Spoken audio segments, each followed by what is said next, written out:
கர்த்தருடைய பரிசுத்தமுள்ள நாமத்திற்கு ஸ்தோத்திரம். இன்றைய நாளின் கர்த்தருடைய வார்த்தையாக ஏசாயா தீர்க்கதரிசன புஸ்தகம் 63ஆம் அதிகாரம் 10வது வசனம். அவர்களோ கலகம் பண்ணி அவருடைய பரிசுத்த ஆவியை விசனப்படுத்தினார்கள். அதனால் அவர் அவர்களுக்கு சத்துருவாய் மாறி அவரே அவர்களுக்கு விரோதமாய் யுத்தம் பண்ணினார். எனக்கருமையானவர்களே, பரிசுத்த ஆவியை நாம் துக்கப்படுத்தக்கூடாது. பரிசுத்த ஆவியானவருக்கு விரோதமாய் பேசப்படுகிற வார்த்தைகள், தூஷணங்கள் மன்னிக்கப்படுவது இல்லை என்று சொல்லி வேதம் சொல்லுகிறது. உனக்கு நம்பிக்கை இல்லைன்னா அமைதியா ஒதுங்கி போயிரு. ஆண்டவர்கிட்ட கேள், ஆண்டவரே எனக்கு நீர் இதனுடைய காரியங்களை வெளிப்படுத்தும் என்று சொல்லி கேள். அதை விட்டுட்டு பரிசுத்த ஆவியானவரை குறித்து நீ மற்றவர்களிடத்தில் விமர்சித்து கொண்டிருப்பாயானால் ஆண்டவர் சொல்லுகிறார், நீ பரிசுத்த ஆவியை துக்கப்படுத்துகிறார். கர்த்தரே அந்த ஆவியானவர். பரிசுத்த ஆவியானவர் என் ஆண்டவராகிய இயேசு கிறிஸ்துவாக இருக்கிறார். நீ இயேசு கிறிஸ்துவை துக்கப்படுத்துகிறாய் என்று சொல்லி அர்த்தம்.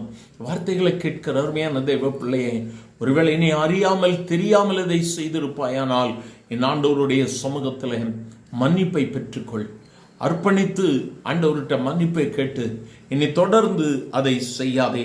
நீ பரிசுத்த ஆவியை துக்கப்படுத்தினது நிமித்தமாய் அவர் உனக்கு சத்ருவாக மாறிவிட்டார்.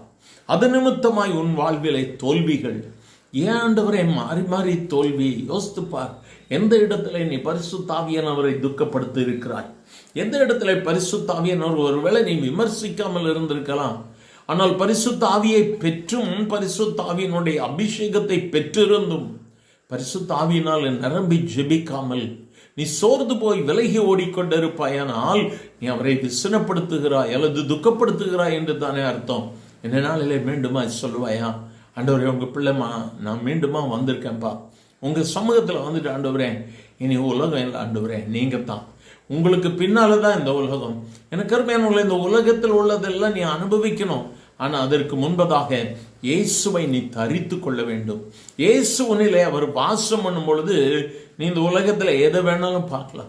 எதை வேணாலும்னா எதை நீ பார்க்க வேண்டுமோ அதை ஒரு உனக்கு சொல்லிக் கொடுப்பார். இந்த நாளில் உன்னை அர்ப்பணிக்க பழகுவாயா? உன்னை அர்ப்பணிப்பாயா?